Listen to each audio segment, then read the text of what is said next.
वद्यं सुखचितिमयैर्मङ्गलैर्युक्तमङ्गैः सानाथ्यन्नो विददधिकं ब्रह्मनारायणाख्यम् भूषारत्नं भुवनवलयस्याखिलाश्चर्यरत्नम् लीलारत्नं जलति दुहितुर्देवता मौळिरत्नम् चिन्तारत्नं जगति भजतां सत्सरोजद्युरत्नम् कौसल्याय लसतु मम हृन्मण्डले पुत्ररत्नम् महाव्याकरणाम्बोधिमन्थमानसमन्दरम् कवयन्तं रामकीर्त्या हनूमन्तमुपास्महे मुख्यप्राणाय भीमाय नमो यस्य भुजान्तरम् नानावीरसुवर्णानां निकषाश्मायितं बभौ स्वान्तस्थानन्तशय्याय पूर्णज्ञानरसार्णसे उत्तुङ्गवाक्तरङ्गाय मध्वदुग्धाब्दये नमः सूक्तिरत्नाकरे रम्ये मूलरामायणार्णवे विहरन्तो महीयां सः प्रीयन्तां गुरवो मम वाल्मीकेर्गौः पुनीयान्नः महीधरपदाश्रया यद्दुग्धमुपजीवन्ति कवयस्तर्णका इव स्वस्त्यस्तु सतां हरिः ओम्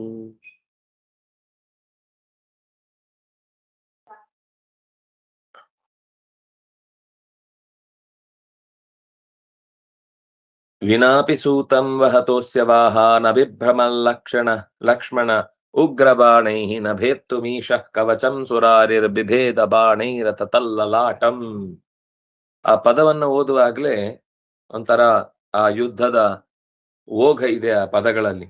ವಿನಾಪಿ ಸೂತಂ ವಹತೋಸ್ಯ ವಾಹಾನ್, ಸೂತನಿಲ್ಲದೆ ಇದ್ದರೂ ಗಾಡಿಯನ್ನ ಎಳೆಯುತ್ತಿದ್ದಂತಹ ಕುದುರೆಗಳನ್ನು ಅಭಿಭ್ರಮ ಲಕ್ಷ್ಮಣ ಉಗ್ರಬಾಣೈ, ಲಕ್ಷ್ಮಣನು ಉಗ್ರವಾದ ಬಾಣಗಳಿಂದ ಅಭಿಭ್ರಮತ್ ಅವುಗಳನ್ನ ತಲೆ ಕೆಡಿಸಿದ ಅಥವಾ ಅವುಗಳಿಗೆ ದಿಕ್ಕೆಡಿಸಿದ. ನಭೆತ್ತುಮೀಶ ಕವಚಂ ಸುರಾರಿರ್ಬಿಭೇದ ಬಾಣೈರಥ ತಲ್ಲಲಾಟಂ, ಹೀಗೆ ಕವಚವನ್ನು ಇತ್ಯಾದಿಗಳನ್ನೆಲ್ಲ ಇವನು ವಾಪಸ್ಸು ಪ್ರತೀಕಾರವನ್ನ ತಾಳುವ ನೆಪದಲ್ಲಿ ಇಂದ್ರಜಿತ್ತು ಬಾಣಗಳನ್ನ ಪ್ರಯೋಗಿಸಿದ್ರೆ ಕವಚ ಸೀಳಿಕ್ಕಾಗ್ಲಿಲ್ಲ. ಆದ್ರೆ ಕೊನೆಗೆ ತಲ್ಲಲಾಟಂ ಬಿಭೇದ, ಅವನ ಬಾಣಗಳಿಂದ ಹಣೆಗೆ ಗುರಿ ಹಿಡಿದು ಹೊಡೆದ. ವಸ್ತುತಃ ಹಾಗೆ ಎಲ್ಲೆಲ್ಲೋ ಹೊಡಿಲಿಕ್ಕಿಲ್ಲ ಯುದ್ಧದಲ್ಲಿ, ಅದಕ್ಕೊಂದು ಕ್ರಮ ಇದೆ. ಆದ್ರೆ ತನ್ನ ಗೆಲುವಿಗಾಗಿ ಏನಾದ್ರೂ ಮಾಡ್ತೇನೆ ಅಂತನ್ನುವ ಹಾಗೆ ಬಾಣವನ್ನ ಪ್ರಯೋಗ ಮಾಡಿದ್ದಾನೆ. ವಿನಾ ಅವ್ಯಯ ಅಪಿ ಅವ್ಯಯ ಸೂತಂ ದ್ವಿತೀಯ ಏಕ ವಹತಃ ವಹನ್ ವಹಂತೌ ವಹಂತಃ ವಹತಃ ಷಷ್ಠಿ ಏಕ ಅಸ್ಯ ಷಷ್ಠಿ ಏಕ ವಾಹಾನ್ ಕುದುರೆಗಳನ್ನು ತುರಗಾನ್ ಅಂತರ್ಥ ದ್ವಿತೀಯ ಬಹು ಅಭಿಭ್ರಮತ್ ಭ್ರಮು ಚಲನೆ ಅಂತ ಧಾತು, ಅದರ ಲುಂಗ್ ಪ್ರಥಮ ಏಕ ಲಕ್ಷ್ಮಣ ಪುಲ್ಲಿಂಗ ಪ್ರಥಮ ಏಕ ಲಕ್ಷ್ಮಣ ಅಂತ ಅದು ವಿಸರ್ಗ ಲೋಪ ಆಗಿದೆ. ಉಗ್ರಬಾಣಿ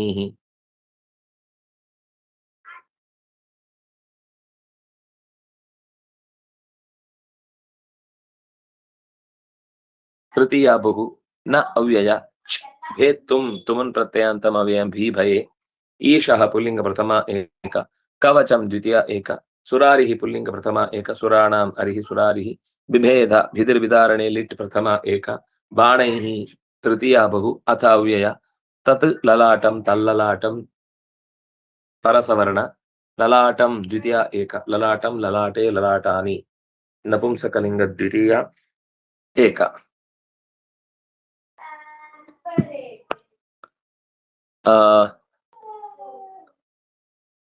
ನವನಿಧಿ ಅವರು ಹೇಳಿ.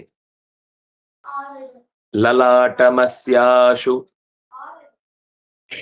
ಲಲಾಟಮಸ್ಯಾಶು ಲಲಾಟಮಸ್ಯಾಶು ಸಲಕ್ಷ್ಮಣೋಪಿ ಸಲಕ್ಷ್ಮಣೋಪಿ ಸಲಕ್ಷ್ಮಣೋಪಿ ಬಿಭೇದ ಬಾಣೈಃ ಬಿಭೇದ ಬಾಣೈಃ ಬಿಭೇದ ಬಾಣೈಃ ಅಶನಿ ಪ್ರಕಾಶೈಃ ಅಶನಿ ಪ್ರಕಾಶೈಃ ಅಶನಿ ಪ್ರಕಾಶೈಃ ಭಿನ್ನಾಖಿಲಾಂಗ ಭಿನ್ನಾಖಿಲಾಂಗ भिन्नाखिलाङ्ग आविशुभिः सरक्तौ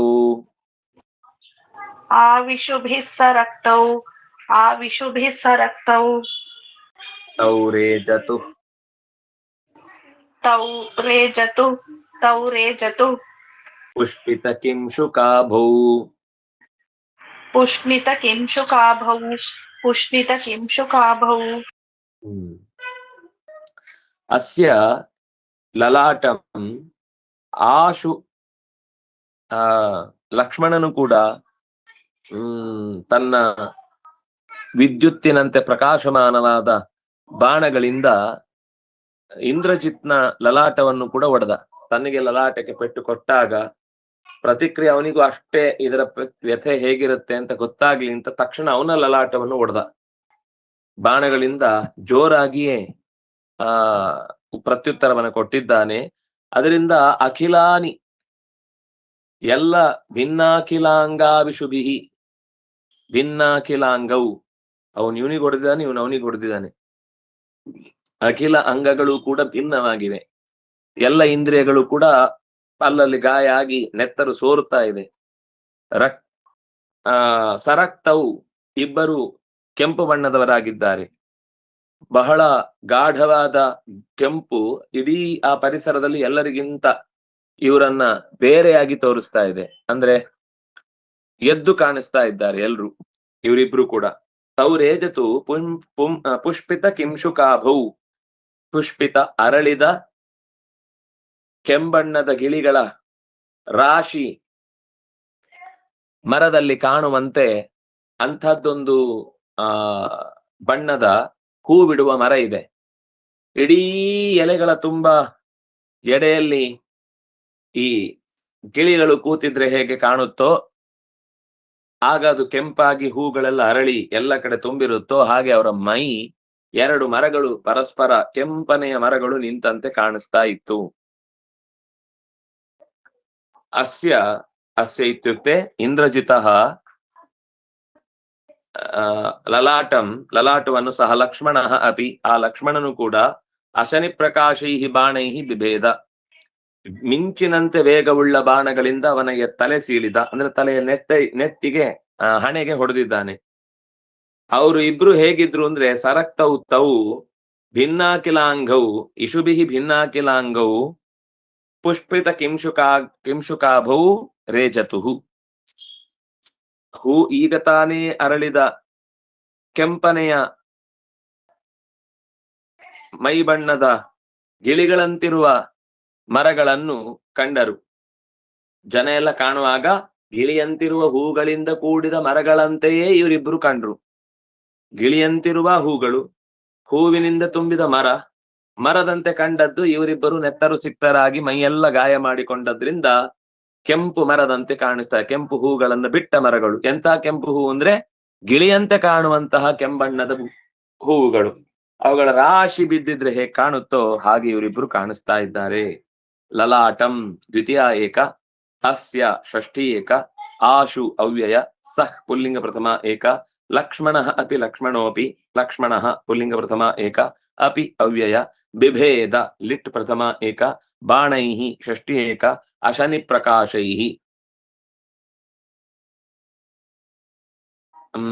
ಬಾಣಕ್ಕೆ ವಿಶೇಷಣ, ತೃತೀಯ ವಿಭಕ್ತಿ ಬಹುವಚನ. ಅಶನೇಃ ಪ್ರಕಾಶಃ ಇವ ಪ್ರಕಾಶಃ ಯಸ್ಯ ಸಹ ಅಶನಿ ಪ್ರಕಾಶಃ ತೈಃ ಭಿನ್ನಾಕಿಲಾಂಗೌ ಭಿನ್ನಾನಿ ಅಂಗಾನಿ ಭಿನ್ನಾಂಗಾನಿ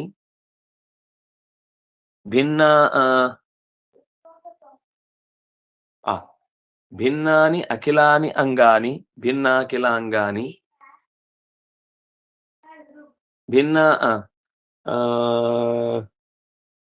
ಅಖಿಲಾನಿ ಅಂಗಾನಿ ಅಖಿಲಾಂಗಾನಿ ಭಿನ್ನಾನಿ ಚತಾನಿ ಭಿನ್ನಾನಿ ಅಖಿಲಾಂಗಾನಿ ಯಸ್ಯ ಯಯೋಃ ತೌ ಯಾರಿಬ್ಬರಲ್ವಾ ಯಯೋಃ ತೌ ಭಿನ್ನಾಖಿಲಾಂಗೌ ಇಶುಭಿಃ ತೃತೀಯ ಬಹು ಸರಕ್ತೌ ದ್ವಿತೀಯ ಪ್ರಥಮ ವಿಭಕ್ತಿ ದ್ವಿವಚನ ತೌ ಪ್ರಥಮ ವಿಭಕ್ತಿ ದ್ವಿವಚನ ರೇಜತು ಲಿಟ್ ಪ್ರಥಮ ವಿಭಕ್ತಿ ದ್ವಿವಚನ ಪುಷ್ಪಿತ ಕಿಂಶುಕಾಭೌ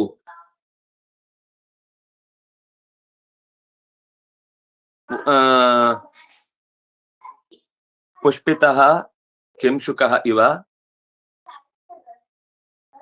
पिप्सितकिंशुकः पुष्पितकिंशुकः इव आभा पुष्पितः किंशुकः आभा इव आभा यस्य सः पुष्पितकिंशुका ययो पुष्पित किंशुकः इव किंशुक आभा इव आभा ययोः तौ पुष्पित किंशुकाभौ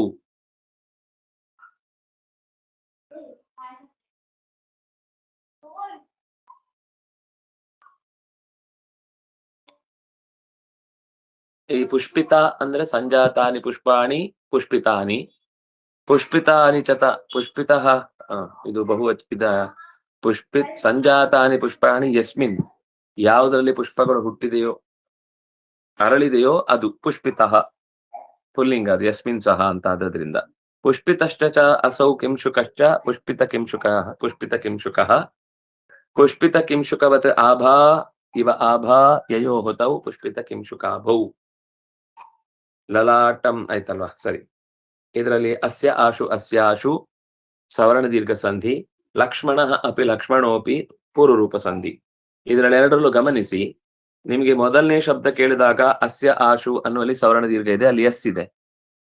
ಲಕ್ಷ್ಮಣೋಪಿ ಅನ್ನುವಲ್ಲೂ ಎಸ್ ಕಾಣ್ತಾ ಇದೆ, ಅದ್ರ ಸವರ್ಣ ದೀರ್ಘ ಅಲ್ಲ. ಅಥವಾ ಉಲ್ಟ ಹೇಳುದಾದ್ರೆ ಅಸ್ಯ ಆಶು ಅನ್ನಲ್ಲಿ ಪೂರ್ವರೂಪ ಸಂಧಿ ಅಲ್ಲ, ಯಾಕೆಂದ್ರೆ ಅದು ಎರಡು ಸಮಾನವಾದ ಅಕ್ಷರಗಳು ಜೋಡಿಸಿದಾಗ್ಲೇ ಬಂದ ಆಕಾರ ದೀರ್ಘ ಹೊರತು ಮಧ್ಯದಲ್ಲಿ ಒಂದು ಹೊಸ ಅಕ್ಷರ ಅಕಾರ ಮಧ್ಯದಲ್ಲಿ ಕಾಣದಂತೆ ಮರೆಯಾದದ್ದಲ್ಲ.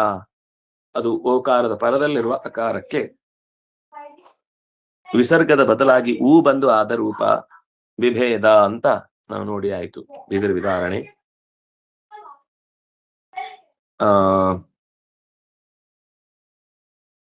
ಒಟ್ಟೇನಾಯ್ತು, ಅವನ ಬಾಣಕ್ಕೆ ಪ್ರತಿಯಾಗಿ ಬಾಣ ಬಿಟ್ಟ ಲಕ್ಷ್ಮಣ ತನ್ನ ತೀಕ್ಷ್ಣವಾದ ಮಿಂಚಿನಂತೆ ಸಾಗುವ ಬಾಣಗಳಿಂದ ಇಂದ್ರಜಿತ್ನ ಹಣೆಯನ್ನು ಒಡೆದ.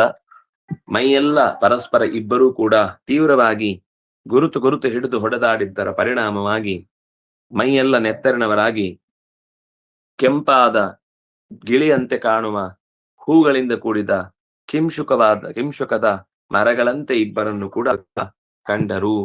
ವೇದವ್ಯಾಸರ ಮಗನಾದ ಇಂದ್ರಜಿತ್ತು ಮತ್ತು ಲಕ್ಷ್ಮಣ ಇಬ್ರು ಕೂಡ ಹಾಗೆ ಕಂಡ್ರು.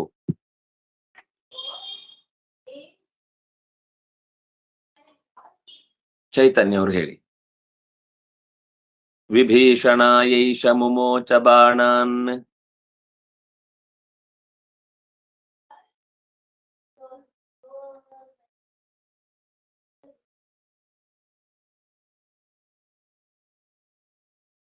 ರಾಘವ್ ಅವರು ಹೇಳಿ.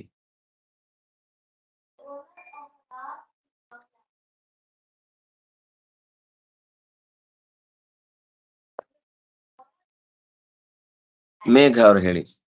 ವಿಭೀಷಣಾಯೈಷ ಮುಮೋಚ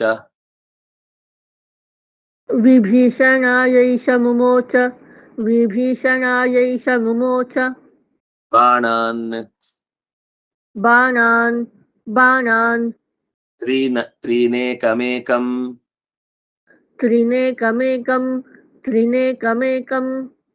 ಹರಿಪುಂಗವೇಭ್ಯಃ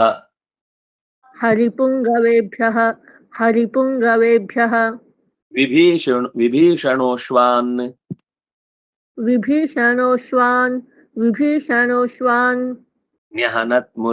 ನ್ಯಹನತ್ ಸುರಾರೇಃ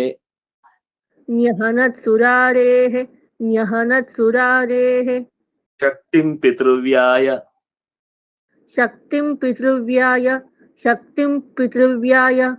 ಮುಮೋಚ ಪುತ್ರ.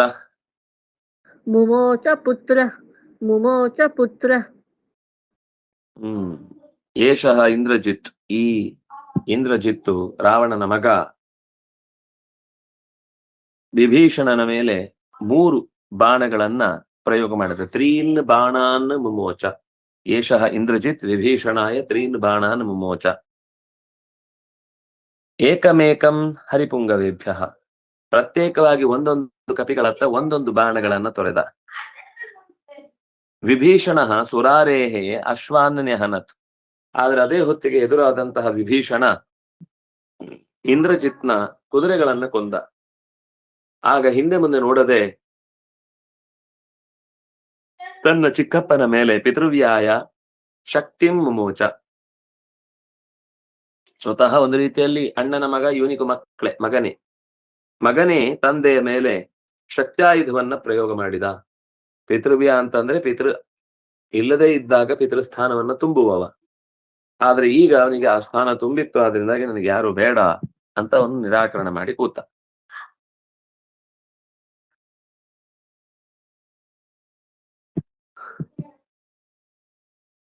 ವಿಭೀಷಣಾಯ ಚತುರ್ಥಿ ಏಕ ವಿಭೀಷಣಾಯ ಏಷ ವಿಭೀಷಣಾಯೈಷ. ಅದು ವೃದ್ಧಿ ಸಂಧಿ. ಏಷಃ ಅಂತ ವಿಸರ್ಗ ಲೋಪ ಆಗಿದೆ. ಪುಲ್ಲಿಂಗ ಪ್ರಥಮ ಏಕ. ಮುಮೋಚ ಮುಚುಲು ಮೋಕ್ಷಣೆ ಲಿಟ್ ಪ್ರಥಮ ಏಕ. ಬಾಣಾನ್ ದ್ವಿತೀಯ ಬಹು. ತ್ರೀನ್ ದ್ವಿತೀಯ ಬಹು. ಅನೇಕಂ ತ್ರೀನ್ ಏಕಂ ಏಕಂ ದ್ವಿತೀಯ ವಿಭಕ್ತಿ ಏಕವಚನ. ಹರಿಪುಂಗವೇಭ್ಯಃ ಹರಿಷು ಪುಂಗವಾಹ ತೇಭ್ಯಃ. ವಿಭೀಷಣಃ ಪುಲ್ಲಿಂಗ ಪ್ರಥಮ ಏಕ. ಅಶ್ವಾನ್ ದ್ವಿತೀಯ ಬಹು. ನ್ಯಹನತ್ ಹನಹಿಂಸಾಗತ್ಯೋಃ ಲಂಗ್ ಪ್ರಥಮ ಏಕ. ಸುರಾಣಾಂ ಅರಿಃ ಸುರಾರಿಃ ತಸ್ಯ ಸುರಾರೇಃ ಷಷ್ಠಿ ಏಕ. ಶಕ್ತಿಂ ದ್ವಿತೀಯ ಏಕ. ಪಿತೃವ್ಯಾಯ ಪಿತೃವಿಗೆ ಸಮಾನನ ಅಂತ ಅರ್ಥ. ತಂದೆ ಇಲ್ಲದಿದ್ದಾಗ ತಂದೆಯ ಜವಾಬ್ದಾರಿಯನ್ನು ಹೊರುವವ. ಪಿತೃವ್ಯಾಯ ಚತುರ್ಥಿ ಏಕ. ಮುಮೋಚ ಲಿಟ್ ಪ್ರಥಮ ಏಕ. ವಚಃ ಅಪುತ್ರಃ ಪುಲ್ಲಿಂಗ ಪ್ರಥಮ ಏಕ. ಮೋಚ ಮುಚುಲು ಮೋಕ್ಷಣೆ ನ್ಯಹನತ್ ಹನಹಿಂಸಾಗತ್ಯೋಃ. ಯಾವ್ದು ಬಿಟ್ಟು ಹೋಯ್ತು? ಚಿಕ್ಷೇಪ. ಇದು ಕ್ಷಿಪು ನಿರಸನೆ ಅಥವಾ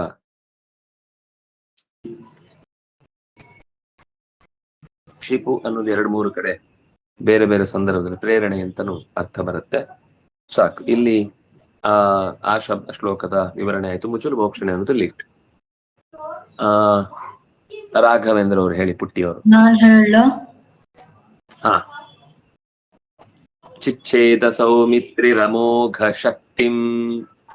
ಚಿಚ್ಛೇದ ಸೌಮಿತ್ರಿರಮೋಘ ಶಕ್ತಿಂ. ಚಿಚ್ಛೇದ ಸೌಮಿತ್ರಿರಮೋಘ ಶಕ್ತಿಂ. ವಿಭೀಷಣಶ್ಚೇಷುಭಿರಾರ್ಧಯತ್ತಂ. ವಿಭೀಷಣಶ್ಚೇಷುಭಿರಾರ್ಥಯತ್ತಂ. ವಿಭೀಷಣಶ್ಚೇಷುಭಿರಾರ್ಥಯತ್ತಂ. ಯಮೇನ ದತ್ತಂ ಪ್ರಮುಮೋಚ ಬಾಣಂ. ಯಮೇನ ದತ್ತಂ ಪ್ರಮುಮೋಚ ಬಾಣಂ. ಯಮೇನ ದತ್ತಂ ಪ್ರಮುಮೋಚ ಬಾಣಂ. ವಿಭೀಷಣಂ ಹಂತು ಮಥೇಂದ್ರ ವೈರೀ. ವಿಭೀಷಣಂ ಹಂತು ಮತೇಂದ್ರ ವೈರಿ. ವಿಭೀಷಣಂ ಹಂತು ವೈರಿ. ಸೌಮಿತ್ರಿ ಅಮೋಘ ಶಕ್ತಿಂ ಚಿಚ್ಛೇದ.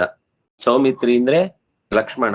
ಇಂದ್ರಜಿತ್ನಿಂದ ಪ್ರಯೋಗಿಸಲ್ಪಟ್ಟಂತಹ ಅಮೋಘವಾದ, ಎಂದೂ ವ್ಯರ್ಥವಾಗದೇ ಇದ್ದಂತಹ ಶಕ್ತಿಯನ್ನು ಕೂಡ ಕತ್ತರಿಸಿದ. ಅಂದ್ರೆ ಅವನಿಗಿಂತ ತೀಕ್ಷ್ಣವಾದ ಅಸ್ತ್ರ ಪ್ರಯೋಗದ ಬಲ ಲಕ್ಷ್ಮಣನಲ್ಲಿತ್ತು ಅಂತ ಗೊತ್ತಾಗುತ್ತೆ. ವಿಭೀಷಣನು ಕೂಡ ತಮ್ ಅಂದ್ರೆ ಆ ಇಂದ್ರಜಿತ್ನನ್ನು ಇಶುಬಿಹಿ ಬಾಣಗಳಿಂದ ಅರ್ಧಯ ಚೆನ್ನಾಗಿ ಮರ್ದಿಸಿದ, ಅಪ್ಪಚ್ಚಿ ಮಾಡಿ ಹಾಕಿದ. ಆಗ ಅವನು ಏನ್ ಮಾಡಿದ? ಯಮೇನ ದತ್ತಂ ಬಾಣಂ ವಿಭೀಷಣಂ ಹಂತುಂ ಪ್ರಮುಮೋಚ. ಇಂದ್ರನಿಗೆ ವೈರಿಯಾಗಿದ್ದಂತಹ, ಅಥ ಅಂದ್ರೆ ಆ ಬಳಿಕ, ಅಥ ಇಂದ್ರಿಯಗಳಿಗೆ ವೈರಿಯಾಗಿದ್ದಂತಹ ಅಥವಾ ಇಂದ್ರನಿಗೆ ವೈರಿಯಾಗಿದ್ದಂತಹ ಇಂದ್ರಜಿತ್ ವಿಭೀಷಣನನ್ನು ಕೊಲ್ಲುವುದಕ್ಕಾಗಿ ಯಮನಿಂದ ನೀಡಲಾದ ಒಂದು ಬಲವಾದ ಬಾಣವನ್ನು ವಿಭೀಷಣನ ಮೇಲೆ ಪ್ರಯೋಗಿಸಿದ ಅಂತ ಹೇಳ್ತಿದ್ದಾರೆ. ಚಿಚ್ಛೇದ ಲಿಟ್ ಪ್ರಥಮ ಏಕ. ಸೌಮಿತ್ರಿ ಪುಲ್ಲಿಂಗ ಪ್ರಥಮ ಏಕ. ಸುಮಿತ್ರಾಯಾಹ ಅಪತ್ಯಂ ಪುಮಾನ್. ಅಮೋಘ ಶಕ್ತಿಂ, ಅಮೋಘವಾದ ಶಕ್ತಿ ಅಂದ್ರೆ ನಾಶ ಹೊಂದದ. ಮೋಘ ಅಂದ್ರೆ ವ್ಯರ್ಥ ಅಂತ ಅರ್ಥ. ಅಮೋಘ ಅಂದ್ರೆ ವ್ಯರ್ಥವಲ್ಲದ ಶಕ್ತ್ಯಾಯುಧವನ್ನು ಅಂತ ಅರ್ಥ. ವಿಭೀಷಣಃ ಪುಲ್ಲಿಂಗ ಪ್ರಥಮ ಏಕ ಇಷುಭಿಃ ತೃತೀಯ ಬಹು ಆರ್ದಯತ್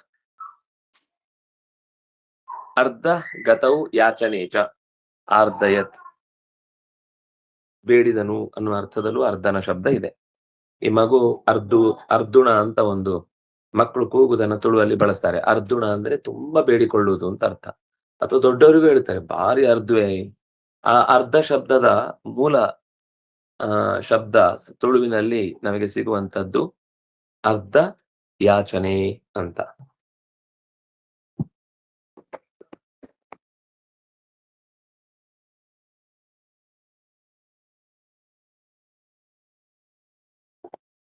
ಆಮೇಲೆ ತಂ ದ್ವಿತೀಯ ಏಕ, ಯಮೇನ ತೃತೀಯ ಏಕ, ದತ್ತಂ ದ್ವಿತೀಯ ಏಕ, ಪ್ರಮುಮೋಚ ಲಿಟ್ ಪ್ರಥಮ ಏಕ, ಬಾಣಂ ದ್ವಿತೀಯ ಏಕ, ವಿಭೀಷಣಂ ದ್ವಿತೀಯ ಏಕ, ಇಂದ್ರ ಹಂತುಂ ತೂನ್ ಪ್ರತ್ಯಂತಮವ್ಯಯಂ ಅಥ ಅವ್ಯಯ, ಇಂದ್ರವೈರಿ ಇಂದ್ರಸ್ಯ ವೈರಿ ಇಂದ್ರವೈರಿ. ಯಾರು? ಇಂದ್ರಜಿತ್. ಇಂದ್ರನಿಗೆ ಯಾವತ್ತೂ ಕೂಡ ಬದ್ಧವೈರಿಯಂತೆ ಬದುಕಿದವನು. ರಾಘವೇಂದ್ರ ಅವರು ಹೇಳಿ. ಕುಬೇರ ದತ್ತಂ ಪ್ರಮುಮೋಚ ಬಾಣಂ.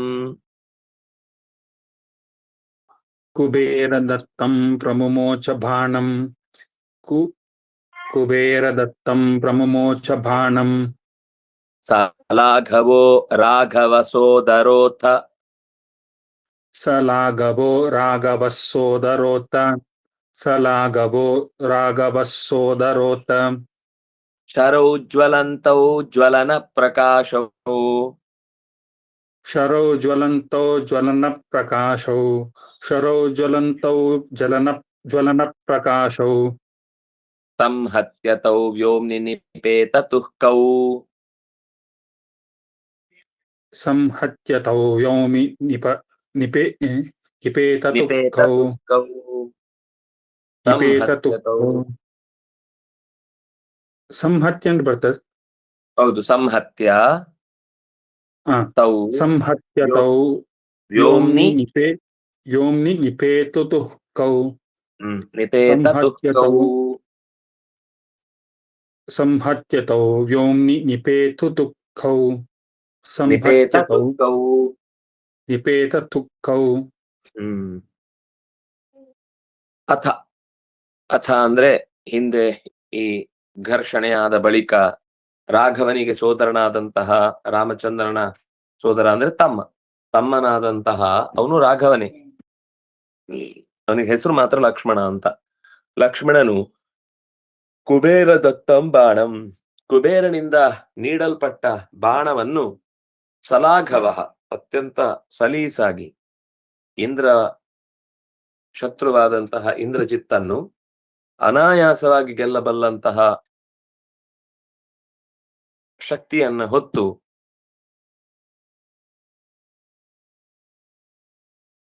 ಇಂದ್ರಜಿತ್ನಿಂದ ಕಳುಹಿಸಲ್ಪಟ್ಟ ಬಾಣವನ್ನ ನಿರ್ನಾಮಗೊಳಿಸುವುದಕ್ಕಾಗಿ ಕಳುಹಿಸಿದ.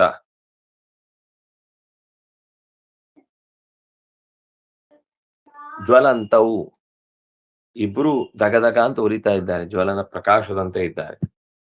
ಜ್ವಲನ ಪ್ರಕಾಶವು ಜ್ವಲಂತವು ಜ್ವಲನ ಪ್ರಕಾಶವು ಲೈಟಿನ ಬಿಸಿಯಂತೆ ಅಥವಾ ಚಿಮಣಿ ದೀಪದ ಬಿಸಿಯ ಮುಂದೆ ಏನು ಅಲ್ಲ, ದಗದಗ ಉರಿಯುವ ಬಿಸಿಯ ಮುಂದೆ ಇದೇನು. ಆದ್ರೆ ಅದು ಒಂದು ಗೌರವ ಪಾತ್ರವಾದಂತಹ ವಸ್ತು. ಜ್ವಲಂತವು ಜ್ವಲನ ಪ್ರಕಾಶವು.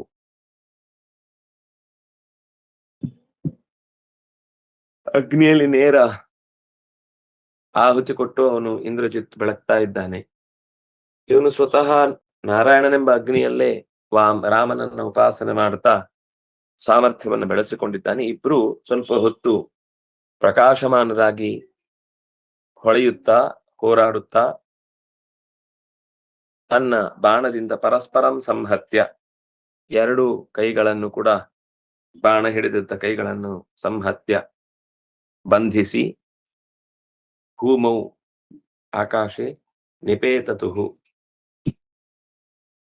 ಪತನಗೊಳಿಸಿದರು.